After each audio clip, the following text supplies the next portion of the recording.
जो कथा भागवत में भगवान के विषय में बताया जाता है। मैंने कहा वे झूठ बोलते हैं। अगर कोई इंसान बीमार होता है तो कहां जाएगा बोलो? राम मंदिर जाओगे या अस्पताल जाओगे? कहते हैं गाय का गोबर खाने से कैंसर ठीक होता है, तो बताओ भक्तों, इलाज के लिए विदेश क्यों जाते हो? समझो जरा। ये सब हम लोगों को भगवान के नाम पर गुमराह कर रखा है। और जब यही लोग कहते हैं धन दौलत त्याग कर भगवान की शरण में आ जाओ, और खुद कहीं पर भागवत कहने जाते हैं, लाखों रुपये लेते हैं। ये मायाजाल ही तो है। भगवान की शरण में जाने का मतलब ये थोड़ी है कि अपने शरीर का ध्यान छोड़ दो। जो शरीर भगवान ने दिया है उसकी सेवा भी तो ईश्वर सेवा है। जब बुखार आता है तब राम की जगह दवा ढूंढते हो। जब जीवन भर की परेशानी हो तब बाबा का झूठा गोबर इलाज क्यों बन जाता है? गाय पूज्य है, इसमें कोई दो राय नहीं। पर यह कहना कि गोबर खाने से कैंसर ठीक हो जाएगा, ये विज्ञान नहीं, धोखा है। जो कथावाचक कहते हैं धन दौलत छोड़ दो, भगवान की शरण में आ जाओ, वो खुद लाखों के हवाई सफर करते हैं, एसी पंडाल में रुकते हैं और पाटीदारों से लिफाफा लेते हैं। तो त्याग हमें क्यों सिखाते हो? तपस्या की राह हमें क्यों दिखाते हो, जब खुद तुमने उसका कोई अनुसरण नहीं किया? भगवान के नाम पर डर बेचकर जो अपने महल खड़े करते हैं वो संत नहीं, व्यापारी हैं। सच्ची भक्ति वो है जो आंखें खोलती है, ना कि आंखें बंद करवाती है। और आखिर में बात सीधी सी है, भगवान अंधविश्वास से नहीं, सच सेवा और विज्ञान से मिलते हैं। सीताराम सीताराम। भविष्य मालिका कहती है जब पाप बढ़ेगा तो समय न्याय करेगा और धर्म की असली परीक्षा शुरू होगी। 2032 से सत्य युग का आरंभ होगा, लेकिन उससे पहले पूरी धरती हिलेगी। प्यारे भक्तों, 2 सूरज दिखेंगे आकाश में, पर उनमें से एक सूरज नहीं, विनाश का दूत होगा। बंगाल की खाड़ी में गिरेगा अग्निपिंड और समंदर उठकर धरती को लील जाएगा।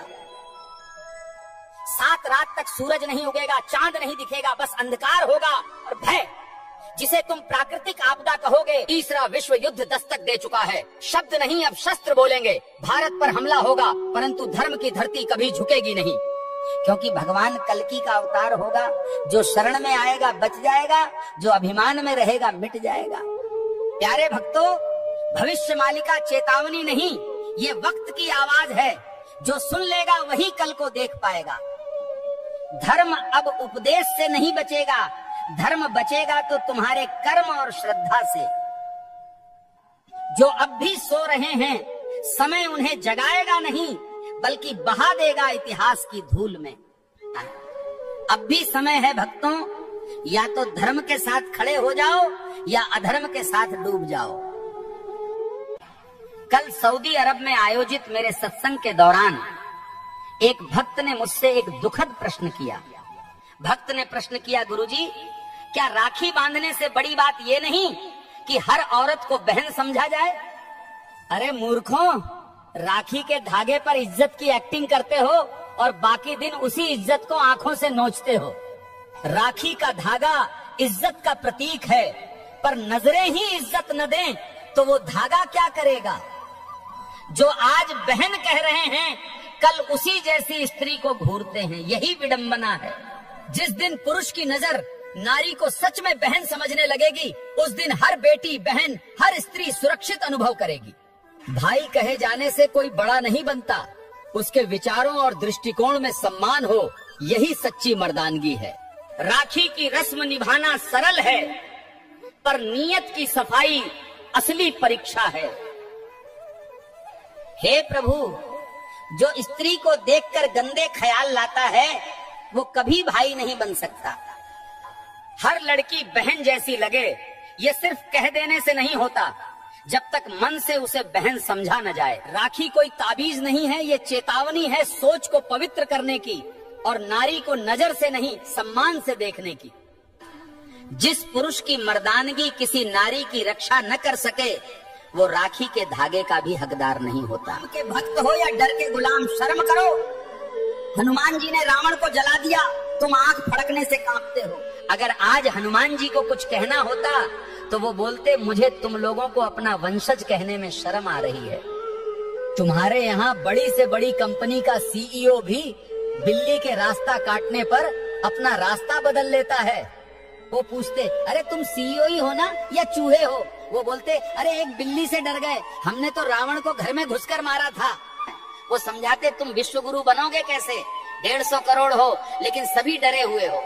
वो बताते कि हमने तो सीने में तीर खाकर राक्षसों से लड़ाई की और तुम आंख फड़कते ही डर के बैठ जाते हो। वो तुम्हें औकात में लाकर बताते हैं कि हमने राम सेतु मंत्र मारकर नहीं बनाया, नल नील नाम के 2 इंजीनियरों से बनवाया था। वो तुम्हें जागृत करते हैं कि जो समाज डरा हुआ हो वहां साइंटिस्ट कम और गुलाम ज्यादा पैदा होते हैं। हनुमान कहते हैं, जिस समाज में तर्क मारा जाए, जहां अंधविश्वास राज करे, वहां भक्ति भी गुलाम हो जाती है। क्या तुम वाकई मेरे वंशज हो या फिर बस ट्यूसडे ट्यूसडे फल चढ़ाने वाले भक्त? भक्ति करो लेकिन विवेक से, क्योंकि हनुमान सिर्फ मंदिरों में नहीं रहते, जहां साहस है वहीं हनुमान है। सब्सक्राइब करिए, लाइक करिए, कमेंट में अपना भाव लिखिए और मन कहे तो दक्षिणा भी दीजिए। सेवा रुके नहीं।